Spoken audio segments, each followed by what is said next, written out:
Linda Turner, Hollywood star and America's sweetheart, becomes bored with her ultra-sophisticated life of movie make-believe and takes to crime fighting in her most dramatic role of all as the Black Cat. When Century Pictures announced the news, glamorous, exciting Hollywood became a playground of death, a playground in which movie star Linda Turner became the Black Cat in her desperate battle with the horror behind the Iron Curtain. From Linda Turner's secret journal.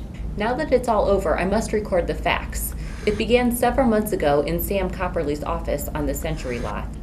Linda, Tim, Jimmy, and you, DePill, you're here to learn a top secret. Months ago, Century bought the book, Behind the Iron Curtain. And now, we're ready to film it with you as the stars and DePill as director. Wow, that'll be a hot picture, Sam. Oh, I agree. DePill agrees with Tim. It should have been electrifying news, for the book exposed Europe's worst dictator. But strangely, we all remained calm, and there were several sleepy yawns. Dalton Trumbull has been writing the script and he's putting the finishing touches on it tonight. Then we can start shooting soon.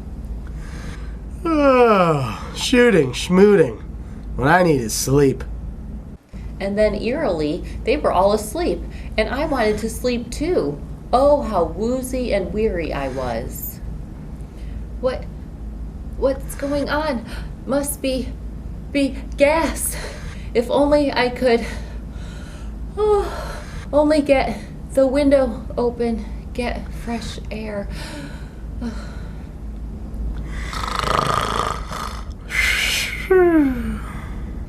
Got to throw through the window, but it's so heavy. Oh, so heavy. I can barely lift it. I lifted the book and then passed out. Did I throw it or didn't I? Was that crash of glass real or just a part of the crazy nightmare that overwhelmed me as I plunged to the floor? But as I learned later, I had thrown the book and smashed the window in a summons for help. The studio doctor rushed to the scene, and when the excitement ebbed, Dad and I drove home. Talk about mysteries. Now why would anyone put gas in the air conditioning system? And who could have done it? Well, I don't know for sure, Dad, but I've an idea. Pretty fantastic, I admit. But, for instance, that book, no doubt the Baravian government doesn't want it filmed. That might explain why the gas. As to who, well, the only person who knew about the meeting and who wasn't there was Copperly's secretary. Great guns. It does sound fantastic, but also possible. Phew. Baravian secret agents trying to sabotage a picture designed to expose their rotten dictatorship. Sounds like a job for Black Cat. Dad was right. And so, later that night, well, if there are Baravian agents around, and if Copperly's secretary is one of them, there's no time like right now to find out. And what I saw in the apartment of Copperly's secretary made my hair stand on end. What a nest of rattlesnakes. We must remember our orders. Stop the film at any cost. Well, I tried. It's not my fault the gas failed to do the job this afternoon. Never mind, Susan. When Boris destroys the script and that writer Trumbull tonight, we shall have succeeded. In fact, Boris should be there right now with his knife. Good. I can't waste time here. I've got to get to the studio in time to save Trumbull's life. I roared through town at breakneck speed. Suddenly, what? A police patrol car after me? I can't let them catch me. By the time I explained to them, it would be too late, even if they believed me. I'm trapped. The crossing's blocked. They're unloading a freight car. But wait, there's just one chance. I can make it. The workers scattered as I headed straight for the ramp and shot up the incline. I don't have any choice, but this is one chance I wouldn't take if a man's life weren't at stake. Oh Lord, let my stunt gal training stand by me now. If I don't land this squarely, this is the Black Cat's last appearance. My cycle came down squarely. I was safe. I sped to the studio, where I climbed the wall behind the writer's building and saw. Good heavens, Trumbull's about to be stabbed. He doesn't know Boris is behind him. Fighting split-second odds, I swung my lariat round a limb of the tree and, crashing through glass is no easy trick. You've got to know how to do it unless you want to be sliced to pieces. Look out, Trumbull! Black Cat! Hey, What the? It couldn't be helped. In the moments of confusion that followed, Boris escaped. I don't understand. Why, that fellow meant to stab me. And you? Where did you come from? Never mind the questions, Trumbull. You'll know the answers soon enough. Right now, your job is to get yourself and that script to a safe place. There was nothing more to do then. Besides, I was exhausted, so I went home and talked it over with Dad. The trouble is, honey, you don't have any actual proof of what you've seen, so we can't call in the police. I know, Dad, but don't worry. I'll get proof. Those babies aren't through yet, and neither am I. Several weeks passed. I kept my eyes peeled, but there were no more mishaps. Finally, the day for shooting arrived, and I went in early to look over the first set. Movie making is far more complicated and expensive than most people suspect. Sure is an excellent set, John. Very impressive. This little model costs more than $1,000, Miss Turner, and I'd hate to tell you the cost of the big one. Then work began, and what work! A scene that took 10 lines in the original book took pages of script, hours of shooting. Cut! No, it will not do. The camera angle is not right. We must shoot again. DePille is dying. Nothing is ever right, but nothing. Then, after hours of rearranging camera angles, shifting the mic around, we were ready to take it. Okay, my chickadees. Camera. Darling, Oh! Some sixth sense warned me. I looked up just in time. The Baravian agents were still busy. Look out, Jimmy! Say, look here. Hey! Rome crumbles, and DePille's mind also crumbles. Oh, what next? Someone had tampered with the miniature set, and the larger set, built to scale, was thus defective. But luckily, no one was hurt. The days passed, and then... I'm going into town, Dad. DePille asked me to come back and see the rushes of today's work.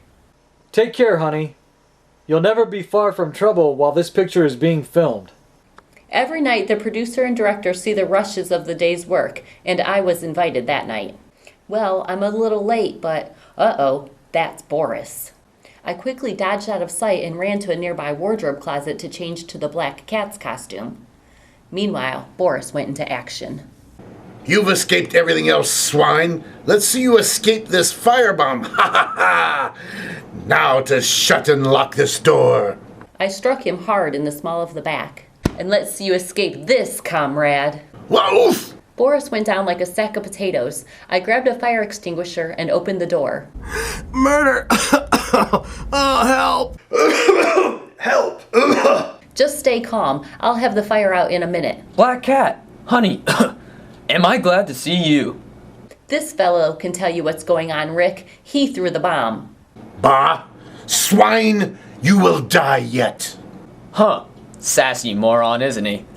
I think I can make you talk, Junior. Come on, pal. Talk. And be quick about it. Dog, nothing you can do will make Boris talk. I said talk. And here's a persuader. Ah! Rick's blow was hard, and Boris proved to be an A1 coward when cornered. No, don't hit me again. I'll talk. Aha! The parrot's mouth opens.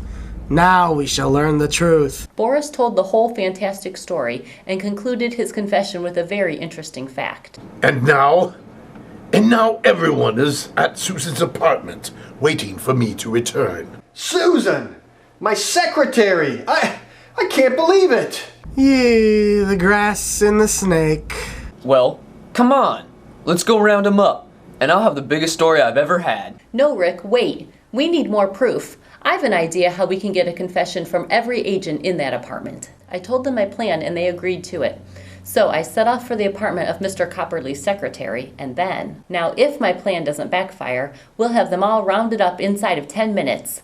But it's a pretty big if. And meanwhile, upstairs... Well, they should be burned to a crisp by now if Boris was successful. It makes me laugh to think of the stupid fools caught in the flames. You know what they say about chumps who play with fire, friends? They always get burned. What? It's her, the Black Cat. Cover her! I was at the mercy of their guns, but after all, I had planned it that way. Now, if I can only get them to brag and talk. So, you're the ones who've engineered all the deviltry at Century Studios. Quite right, young woman. The stabbing, the crumbling set, the gas, all of it. And we've got to get away with it because we're smart. Our brains are keener than these decadent American dolts. As a climax, it'll be a pleasure to shoot you now. A chill crossed my heart. Where were Rick and the police? But then, just as I steeled myself for the shot... That's it, punks. We've heard enough. Duck, honey. Police! Trapped? Don't leave, comrade. You've too many brains for that. As soon as the fight ended, I slipped away unseen. Good work, ma'am. We've got enough on them to... Hey, where is she? She slipped away without waiting for thanks. What a gal. And so, last night, the case ended, and now the picture can be filmed without further mishap. Hi. Door was unlocked, so I walked in. What are you doing, hun? Scribbling in your diary? Good Lord, I've got to be more careful. If Rick ever read this. Why, yes, Mr. Horn, it is my diary, but you can't read it. You wouldn't understand. I don't want to read it, hun. It'd be a study in dullness. But now if you only had the Black Cat's adventures to record, why, I'd steal it to read it.